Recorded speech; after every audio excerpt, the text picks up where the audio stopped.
मित्रों, जय माता दी। 8 मार्च शनिवार 2025 गुरुजनों के चरणों में शीश को झुकाते हुए हम आपका मिश्रा ज्योतिष में स्वागत करते हैं। काशी हिंदू विश्वविद्यालय से प्रकाशित विश्व पंचांग के आधार पर हम आपको सटीक जानकारी देंगे एवं शीघ्र सफलता दिलाने वाले चमत्कारी सुमुहूर्त की भी जानकारी देंगे। संपूर्ण जानकारी प्राप्त करने के लिए हमारे साथ वीडियो में अंत तक बने रहिएगा। अभी तक आपने हमारा चैनल सब्सक्राइब नहीं किया है तो प्लीज वीडियो शुरू करने के पहले मिश्रा ज्योतिष चैनल को सब्सक्राइब अवश्य कर लीजिएगा और बेल आइकन की घंटी बजा दीजिए, क्योंकि आपका एक सब्सक्राइब हमारे लिए महत्वपूर्ण है।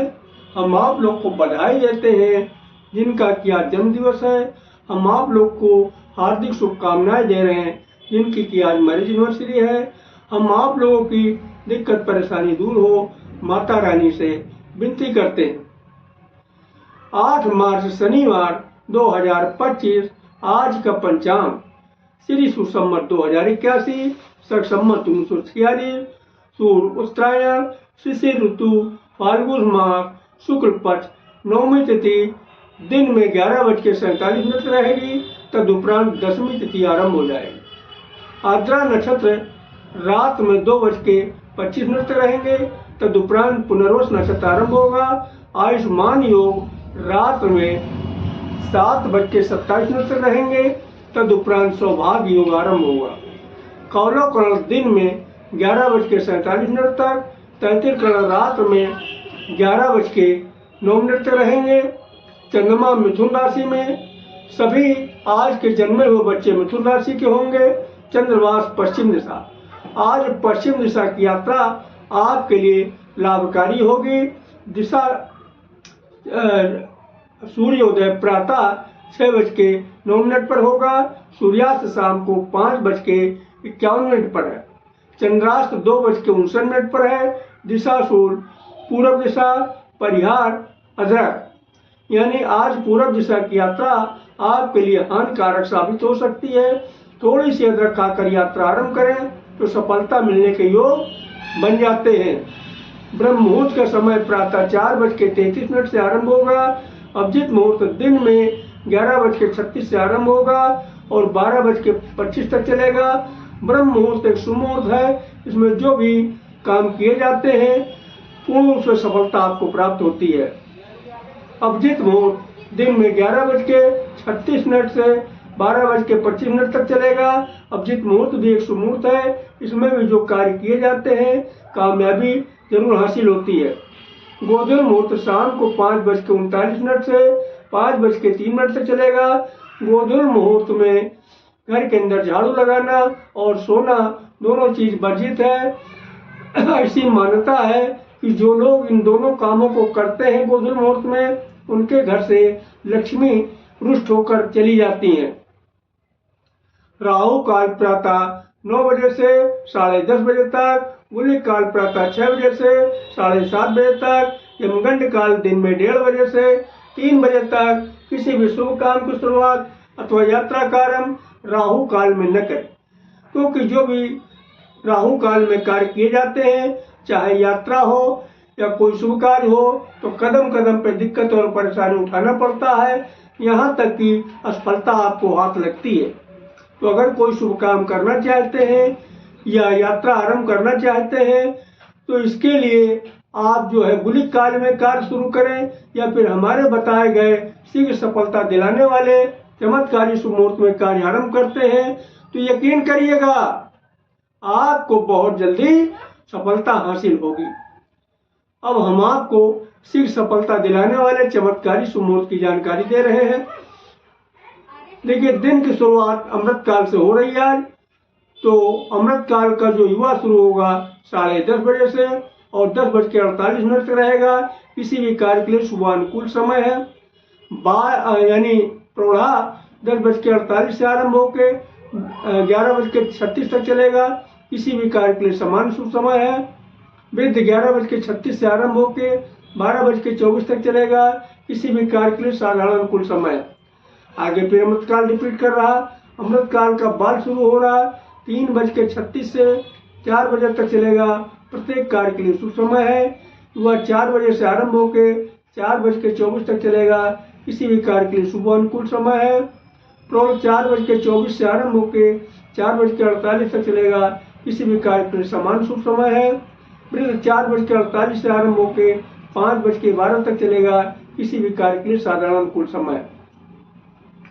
अब हम आपको रात के शुभ मुहूर्त की जानकारी दे रहे हैं, ध्यान दीजिएगा। रात की शुरुआत अमृत काल से हो रही है। अमृत काल का बाल शुरू हो रहा है 8:24 से 9 बजे तक चलेगा। प्रत्येक कार्य के लिए शुभ समय है। वह 9 बजे से आरंभ होकर 9:36 तक चलेगा, किसी भी कार्य के लिए शुभ अनुकूल समय है। प्रौढ़ 9:36 से शुरू होकर 10:12 तक चलेगा, किसी भी कार्य के लिए सामान्य शुभ समय है। वृद्ध 10:12 से शुरू होकर 10:48 तक चलेगा, किसी भी कार्य के लिए साधारण अनुकूल समय है। आगे फिर अमृत काल रिपीट किया। अमृत काल का बाल शुरू हो रहा 2 बजे से और 2:24 तक चलेगा। प्रत्येक कार्य के लिए शुभ समय है। युवा 2:24 से शुरू होकर 2:48 तक चलेगा, किसी भी कार्य के लिए शुभ समय व अनुकूल समय है। प्रौढ़ 2:48 शुरू होकर 3:12 तक चलेगा, किसी भी कार्य के लिए सामान्य शुभ समय है। वृद्ध 3:12 शुरू होकर 3:36 तक चलेगा, किसी भी कार्य के लिए साधारण अनुकूल समय। आगे फिर अमृत काल रिपीट किया। अमृत काल का बाल शुरू हो रहा 4:24 से 4:48 तक चलेगा। प्रत्येक कार्य के लिए शुभ समय है। वह 4:48 से आरंभ होकर 5:12 तक चलेगा, किसी भी कार्य के लिए शुभ अनुकूल समय है। प्रौढ़ 5:12 शुरू होकर 5:36 तक चलेगा, किसी भी कार्य के लिए समान शुभ समय है। वृद्ध 5:36 से आरंभ होकर 6 बजे तक चलेगा, किसी भी कार्य के लिए साधारण अनुकूल समय। तो ये रहे रात और दिन के शुभ मुहूर्त की जानकारी। अब हम इसकी बेसिक को बता देना आपके लिए उचित समझते हैं। देखिए, इस विधि की खोज करने वाले महाराज विक्रमादित्य के समय में एक बहुत बड़े ज्योतिषाचार्य हुआ करते थे, इनका नाम था श्री बराह मिहिर जी। ये श्री बराह मिहिर जी की खोज है। इन्होंने जो है दिन की शुरुआत प्रातः 6 बजे से मानी है, इसी तरीके से रात की शुरुआत शाम 6 बजे से मानी। इन्होंने यहाँ पे एक शब्द बार बार इस्तेमाल किया है, महेंद्र काल और अमृत काल। ये महेंद्र काल और अमृत काल है क्या? देखिए, महेंद्र काल एक शुभ मुहूर्त और अमृत काल भी शुभ मुहूर्त है, लेकिन इन्होंने महेंद्र काल को प्राथमिकता का दर्जा दिया है, इसके बाद का दर्जा अमृत काल को दिया। तो जहां तक संभव हो सके आप महेंद्र काल में काम शुरू करिएगा, तो निश्चित ही आपको बहुत जल्दी कामयाबी हासिल होगी। अब एक शब्द इन्होंने और इस्तेमाल किया है, बाल, युवा, प्रौढ़, वृद्ध। ये क्या है? देखिए, इन्होंने समय को 4 भागों में बांट दिया। और क्या है 4 भाग? बाल, युवा, प्रौढ़, वृद्ध, ये समय को बांटा है। अब आपको आसानी समझ में आ जाए, इसके लिए बहुत छोटा सा उदाहरण आपको दे रहा है, आसानी समझ में आ जाए। देखिए, जब आपने जन्म लिया तब आप बच्चे थे। जब आपकी उम्र बढ़ी फिर आप हो गए जवान, बचपन आपका खत्म हो गया। जब और उम्र बढ़ी तब आपकी जवानी भी खत्म हो गई, आप जवानी और बुढ़ापे के बीच में आ गए, नहीं अधेड़ हो गए। जब और उम्र बढ़ी तब आप जो है अधेड़ भी नहीं बचे, सीधे सीधे बूढ़े हो, ठीक है ना। तो यहां पे जो इन्होंने इस्तेमाल जो है जब बचपने के लिए बाल को संबोधन किया है, और युवा को जो है युवा के नाम, जवानी को युवा के नाम संबोधित किया है, अधेड़ को प्रौढ़ के नाम संबोधित किया है, और बुढ़ापे को वृद्ध के नाम संबोधित किया है। अब हम आपसे एक प्रश्न जानना चाहते हैं कि इसमें कौन ज्यादा ताकतवर होगा, बूढ़ा होगा या बच्चा होगा? सही कहा आप लोगों ने, न बूढ़ा ताकतवर होगा न बच्चा ताकतवर होगा। फिर ताकतवर होगा कौन? ताकतवर होगा युवा या फिर प्रौढ़ा। तो जहां तक संभव हो सके, चाहे आप महेंद्र काल में काम शुरू करें या अमृत काल में काम शुरू करें, जहां तक संभव हो सके आप युवा या प्रौढ़ा में काम की स्टार्टिंग करते हैं तो निश्चित ही आपको बहुत जल्दी सफलता प्राप्त होगी। हाँ, इन्हीं कारणोंवश अगर आपको युवा और प्रौढ़ा का समय नहीं मिलता है तब आप बाल और वृद्ध का भी इस्तेमाल कर सकते हैं। कामयाब तब भी होंगे आप, लेकिन भैया लेकिन लगा हुआ, लेकिन क्या, देर में कामयाब होंगे।